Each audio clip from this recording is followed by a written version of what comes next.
시작. 이에 사람을 보내어 그를 데려오매 그의 빛이 흐르고 얼굴이 아름답더라. 여호와께서 이르시되 그가 일어나 길을 부으라 하시는지라.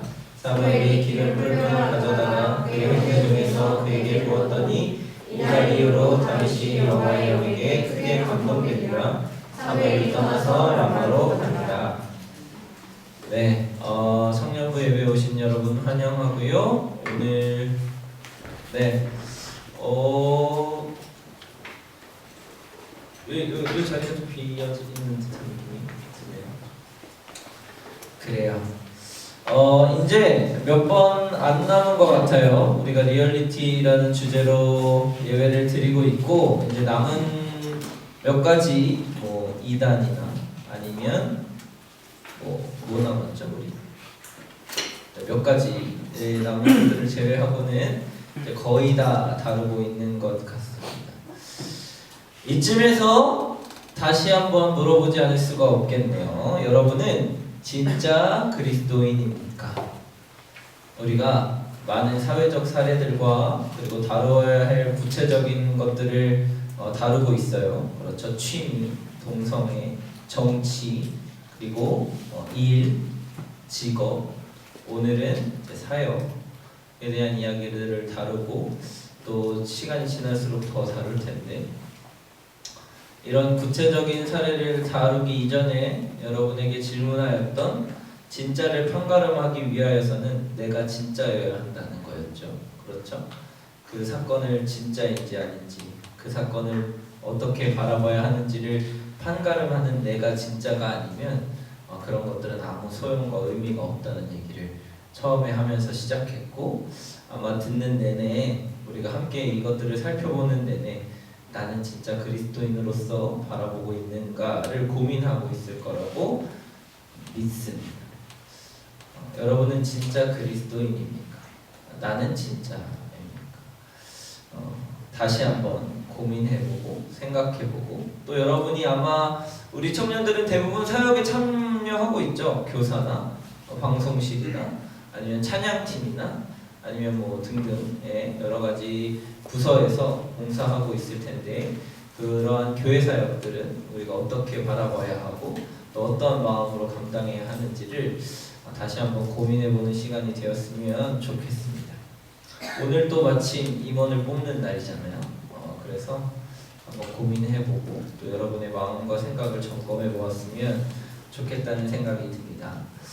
우리가 사역을 생각하면 한 가지, 목사님이 여러분을 대할 때도 그렇고 또 많은 성도님들이 교회 사역을 이제 하시잖아요. 새가족부도 하고 또 안내팀도 하고 전도팀도 하고 성가대도 하시고 찬양팀도 하고 하는데, 이렇게 교회 사역을 하시는 것들을 보면서 굉장히 아이러니한, 이러지 않을 것 같은데 그러고 있는 한 가지 모습을 발견하게 되는데, 그것은 무엇이냐면 삶과 이 사역이 분리되어 있다는 느낌을 많이 받는 거예요.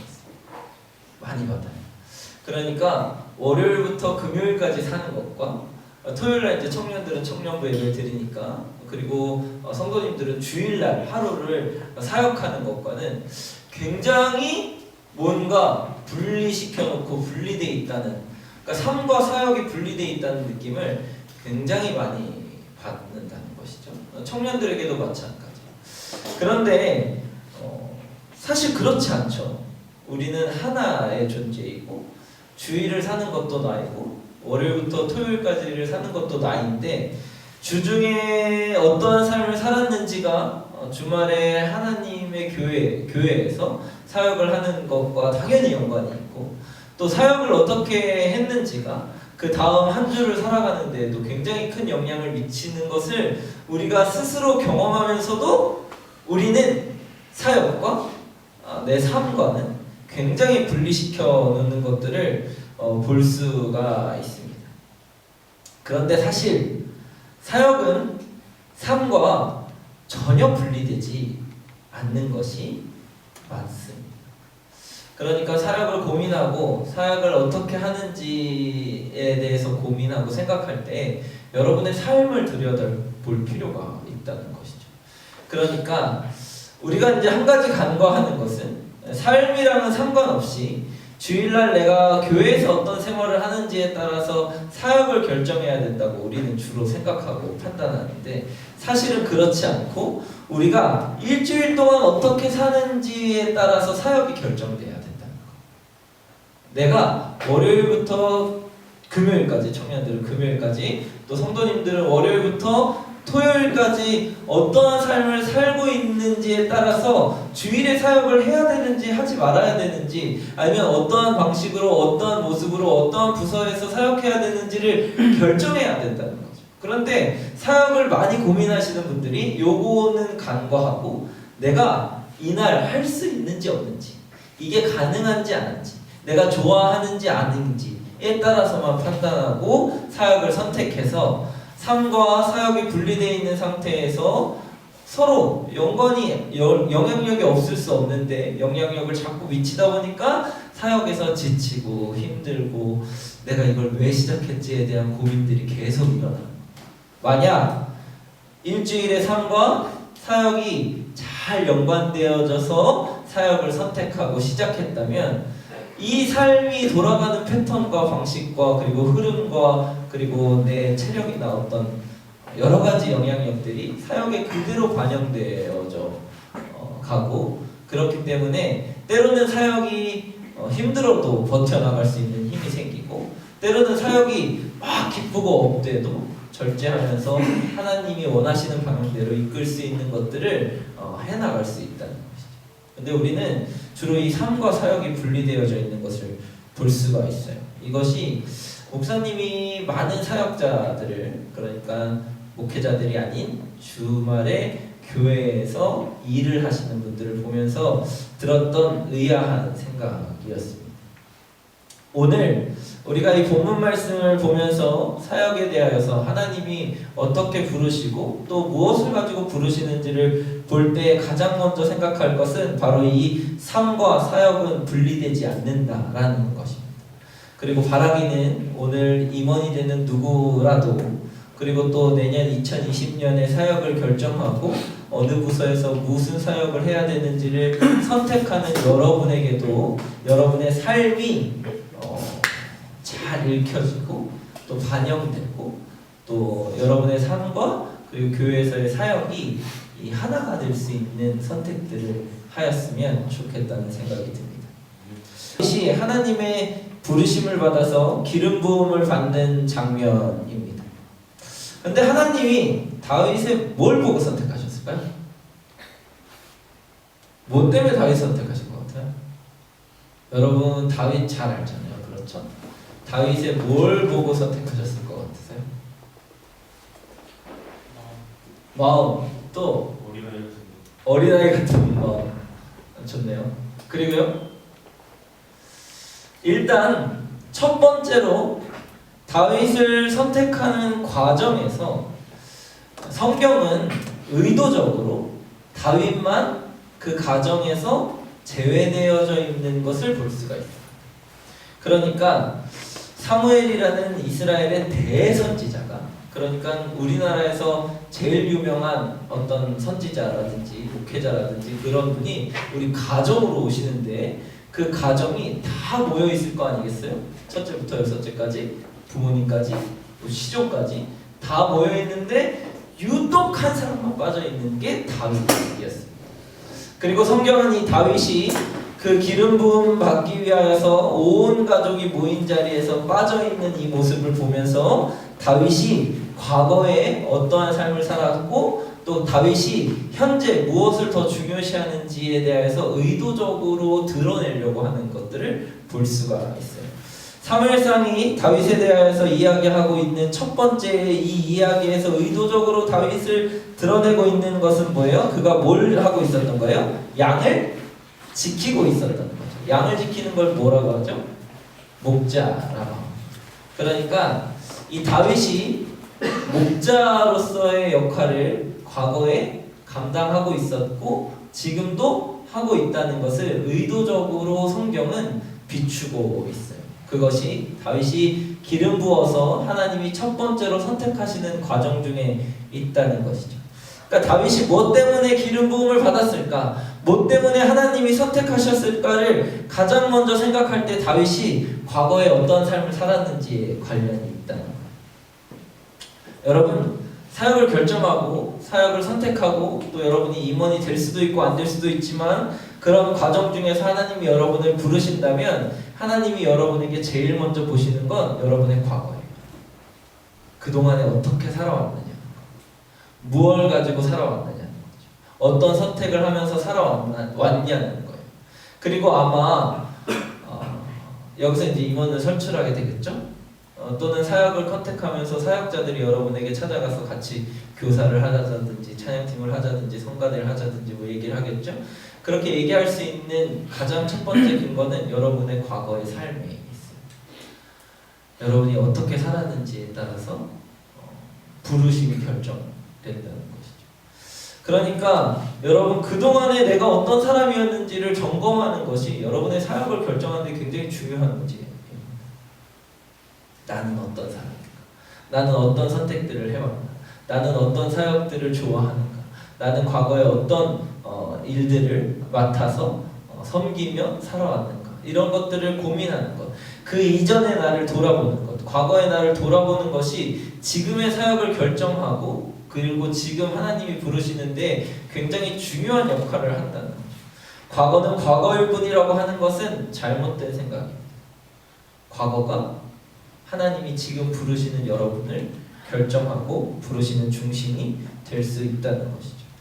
여러분이 평소에 살고 있는 삶과 사역이 분리되지 않는다는 건 이런 의미이기도 합니다. 여러분 어떤 사람이에요? 과거에 어떤 삶을 살았어요? 인생의 중요한 순간에 어떤 선택들을 해왔나요? 그게 다예요. 인생의 어렵고 힘든 순간에 여러분 짧은 인생을 살았겠지만 그 이전에 수많은 선택들을 해왔고 어려움들을 맞이했지 않겠어요? 수능 다 봤을 거 아니에요. 그렇죠? 우리나라 고3이 제일 힘들고 어려운 순간을 살고 있다고들 하는데 고3 순간들 다 지내왔잖아요. 지금 시험 보는 어려운 순간들과 직업을 선택하는 어려운 순간들도 다 경험하고 있잖아요. 그럴 때 여러분은 뭘 가지고 선택하고 있고 어떠한 모습으로 그것들을 감당하고 있는 그것이 나예요. 그게 나예요. 과거의 어려운 순간에 선택해왔던 것들이 나예요. 당장의 한순간의 미래에 그 비슷한 수준의 고난과 어려움이 와서 내가 다른 선택을 할 수 있는 사람이 아니에요. 사실은. 그게 여러분. 과거에 어떤 선택을 했는지가 여러분이에요. 그리고 그것이 지금의 사역을 결정하는 데 굉장히 중요해요. 만약 과거에 어렵고 힘들고 중요한 선택의 순간에 내가 제대로 된 선택과 그리고 방향대로 하나님 앞에서 서 있지 않았다고 한다면 아무것도 하지 마세요. 사역하지 마세요. 교사하지 마세요. 임원도 하지 마세요. 하나님 원하시는 모습이에요. 하지 마세요. 여러분에게도 공동체에게도 결코 좋은 모습이에요.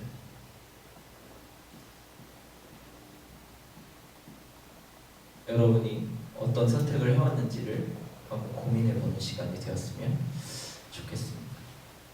그리고 사역을 이제 결정하고 주님이 부르시는데 오늘 이제 다윗이 기름 부음을 받잖아요. 근데 다윗이 굉장히 어렸단 말이죠. 그리고 심지어는 이 기름 부음 받는 세 종류의 사람이 있어요. 어떤 사람이 있죠? 왕, 선지자, 제사장. 그렇죠. 이 세 종류의 사람만 기름 부음을 받았어요. 다들 현명이를 대안아 그러면 안 돼. 이 세 종류의 사람만 기름 부음을 받았으니까 다윗이 지금 기름 부음을 받는 건 어떤 종류의 기름 부음을 받는지 이 가족들은 다 알고 있었어요. 다 알고 있었어요. 그리고 아마 기름 부음을 부어주는 사무엘 선지자도 알고 있었어요. 왜냐하면 오늘 본문 말씀 이전에 하나님이 내가 사울을 버렸으니까 그 이전 왕, 첫 번째 초대 왕을 버렸으니까 다른 사람에게 가서 기름 부어라 그랬더니 이걸 알면 사울이 나를 죽일 텐데 어떻게 갑니까? 사무엘이 하나님한테 물어봤거든요. 그러니까 하나님이 예배 드린다고 하고 가라. 그렇게 해서 이제 온 거예요. 그러니까 이 기름 부음 받는 것에 대한 결정들은 그 이전에 기름 부음 받았던 사람이 뭘 잘못했는지를 보면 지금 이 순간이 왜 일어나고 있는지를 알 수가 있는 거죠. 굉장히 은밀하고 또 굉장히 아무에게도 알려지지 않았으면 좋겠는 방법으로 하나님이 새로운 왕을 세우시는 장면이 오늘 이 기름 부음 받은 장면이거든요. 왜 이런 일이 발생했냐면 그 이전에 왕으로 세웠던 사울 왕이 하나님의 말씀에 온전히 순종하지 않았기 때문이에요. 순종하지 않았기 때문에. 그래서 그 사울 왕에게 사무엘 선지자를 통하여서 예배보다 제사보다 순종이 내가 받기 원하는 것이다 라고 하나님이 말씀하셨던 것이죠. 그러니까 그 전대 왕이 순종에 실패했기 때문에 그 다음 세대의 왕을 지금 세우고 있는 거예요. 그럼 지금 그 다음 세대의 왕이 온전히 가지고 있어야 하는 모습과 방향은 뭐예요? 순종이야. 순종. 그래서 지금 이 순간, 이 기름 부음 받는 순간에 다윗이 어떠한 모습으로 순종하고 있는지를 보면 우리가 사역을 결정할 때 어떠한 자세로 해야 하는지를 알 수가 있어요. 어떠한 모습이었냐면 이 기름 부음 받는 의미에 대하여서 이것은 단순히 그냥 그래 한번 머리에 기름을 바르고 안수를 받고 그 다음을 살아가야지 하는 걸 넘어서서 이것이 국가적으로 공식적으로 밝혀지면 죽을지도 모르는 상황입니다. 죽을지도 모르는. 그러니까 지금 다윗이 머리를 맞대서 사무엘이 기름 부으려고 하는 것에 도망치지 않고 무릎 꿇고 그냥 있는 것은 언제 죽어도 나는 지금 하나님의 부르심에 응답하겠다고 하는 믿음의 순종의 고백이 들어가지 않고는 그 자리에 가만히 있으면 안 되는 거예요. 여러분, 사역은, 하나님의 부르심은 사실 우리가 언제 죽어도 주님의 부르심에 응답하겠다고 하는 이 순종의 고백이 들어가야 하는 거죠. 그런데 우리는 사역을 결정하고 하나님의 일과 하나님의 부르심을 결정하면서 이만한 무게의 순종을 감당하려고 하지 않아요. 1년 잘 버티면 되겠지. 하다가 마음에 안 들면 바꾸지. 하다가 좀 못하겠으면 도망가지. 이 정도의 수준의 순종으로 이 정도 감당하겠다고 하는 무게로 지금의 사역들을 결정하면 반드시 도망하는 일들이 나오는 거죠. 여러분이 선택하고 있고 여러분이 지금 하고 있는 교사, 성가대, 찬양팀, 때로는 임원, 리더, 어떠한 부르심이든지 간에 주님은 어느 정도의 무게의 순종을 바라시냐면 이것이 죽음에까지 이르러도 주님의 말씀에 따르겠다라고 하는 무게의 순종까지 여러분에게 원하시는 거예요. 누군가는 저한테 그럴 수 있겠죠. 에이, 뭐 교사하는 건데, 에이, 뭐 찬양팀에서 찬양 한번 하는 건데, 에이, 성가대 일주일에 한번 하는 건데 그게 어떻게 그 정도의 무게를 가질 수 있습니까? 라고 생각하겠지만 하나님이 원하시는 부르심의 무게는 목숨과 관련입니다. 생명과 관련입니다. 그만한 무게로 여러분이 교사를, 성가대를, 때로는 찬양팀과 방송실과 그리고 임원과 리더를 감당하기를 주님은 원하십니다. 아무도 목숨 걸지 않는다면 여러분은 잘못된 부르심 앞에 있는 것은 아닌가 점검해 볼 필요가 있습니다. 좀 많이 가벼워진 것 같아요. 하나님의 부르심. 삶과 사역이 분리되어져 있기 때문이기도 한 것 같지만 여러분의 삶과 사역을 분리시키지 않고 이 사역에 순종하는 무게가, 여러분이 지금 감당하고 있는 하나님의 일에 대한 무게가 다윗이 목숨 걸고 머리 숙여 기름 부음 받았던 그 순종에까지 이르렀으면 좋겠다는 생각이 듭니다. 마지막으로 제가 오늘 설교를 빨리 끝내기로 했으니까 마지막으로 13절 말씀을 같이 한번 읽어볼까요? 13절 시작. 사무엘이 물병을 가져다가 그의 대적에서 그에게 먹었더니 이날 이후로 다윗이 여호와의 영에게 크게 감동되리라. 사무엘이 떠나서 라마로 가니라. 부르심을 받았어. 기름 부음을 받은 거지. 그리고 다윗은 마음속으로는 하나님이 나를 왕으로 세우시겠구나. 내가 하나님의 어떠한 방법과 모습일지 모르겠지만 지금 아직 초대 왕도 건재하고 모르겠지만 하나님이 나를 사용하시겠구나 라고 해서 순종함으로 부르심에 응답한 이후에 하나님이 그날 이후에 다윗에게 주신 것이 있어요. 뭐냐면 여호와의 영에 크게 감동하는 사역을 시작하고 순종하고 목숨을 내건 사람에게 하나님이 그냥 그대로 내버려 두지 않으신다는 거죠. 그냥 그대로 너가 알아서 해봐, 너가 할 수 있는 데까지 해봐 라고 두시는 것이 아니라 하나님의 영이 크게 감동하여서 다윗의 삶에 하나님을 아주 민감하게 느낄 수 있는 영으로 이끄신다. 여러분 한번 돌이켜보세요. 여러분이 만약에 지금 잘하고 있던 잘 못하고 있던 간에 여러분이 사역하고 있는 부서, 임원, 리더, 방송실 때로는 그 어떤 모습으로라도 사역을 감당하지 않았다면 하나님을 이만큼 사랑했을까? 하나님을 이만큼 예배했을까? 하나님을 이만큼 찾았을까? 하나님을 이만큼 고민했을까? 생각해보세요. 목사님 미국에 갔잖아요. 목사님이 안수를 받고 목사가 됐어요. 그리고 목사님은 목사라는 직업상 사역자의 모습인 상 새벽 예배도 드려야 되고 수요 예배도 드려야 되고 금요일도 드려야 되고 청년 토요일도 드려야 되고 주일날 주일 오전 예배 1부, 2부 그리고 오후 예배까지 다 드려야 돼요. 그리고 거기다가 예배가 있으면 더 드려야 돼요. 그렇죠? 그런데 미국에 갔는데 하나도 안 드린다는 거야.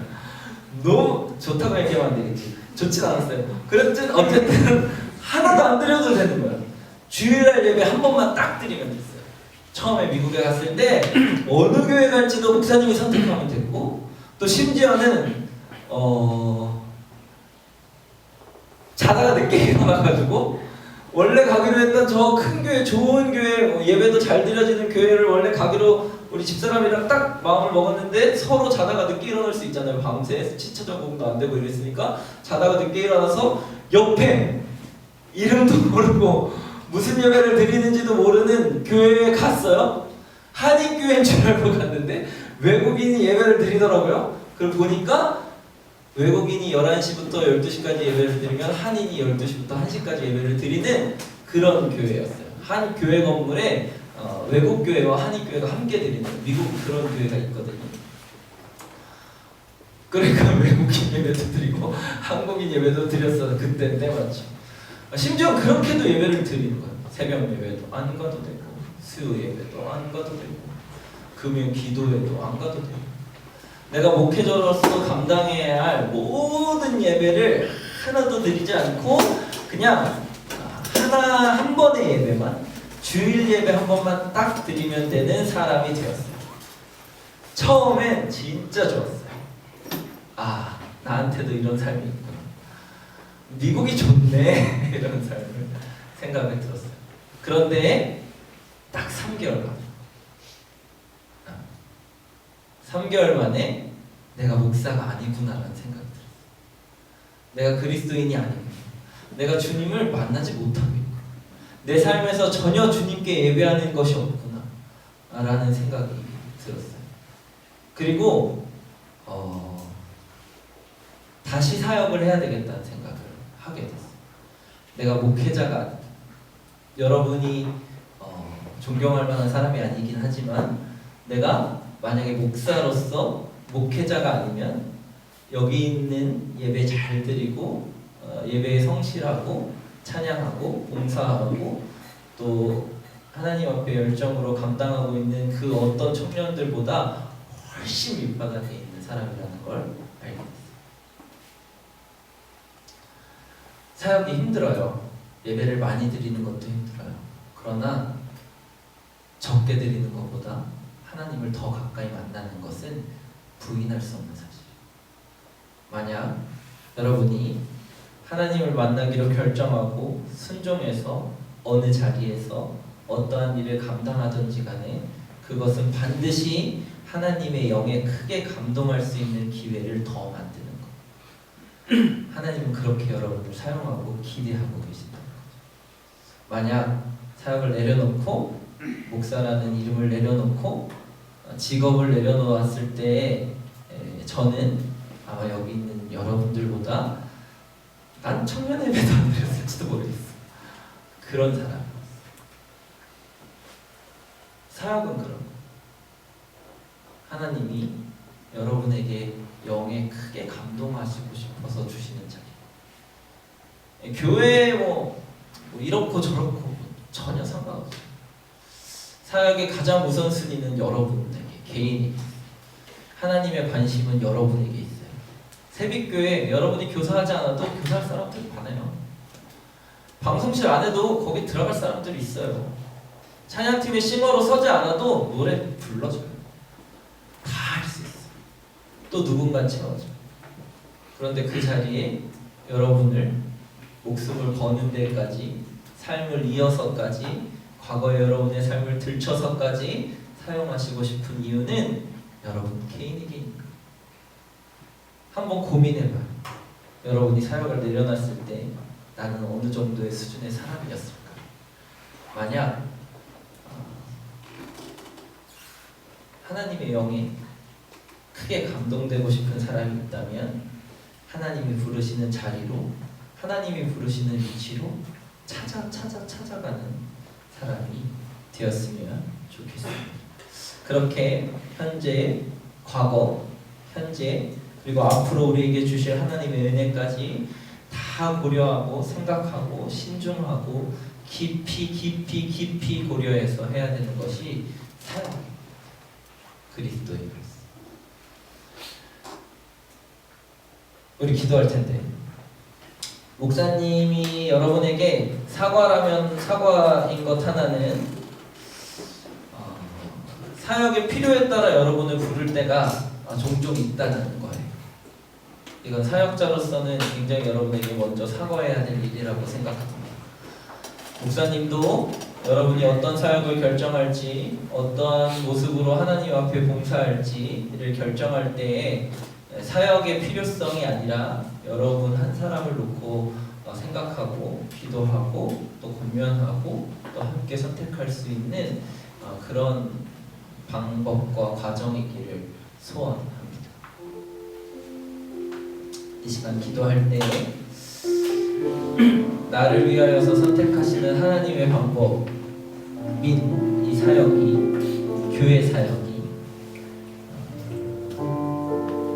하나님이 정말 나를 사랑하시는 도구이고 나에게 크게 영으로 감동시키고 싶어 하시는 방법이라는 것을 믿음으로 고백하고 또 과거의 나의 삶의 모습들을 하나님께 고백하고 또 현재의 어떠한 모습으로 순종하고 있는지도 정직하게 돌아보고 앞으로 주실 하나님의 영광 그리고 크게 감동하는 일에도 하나님 소망한다고 함께 하나님 앞에 부르짖으면서 함께 기도했으면 좋겠습니다. 같이 기도하시겠습니다. 사랑이 많으신 하나님,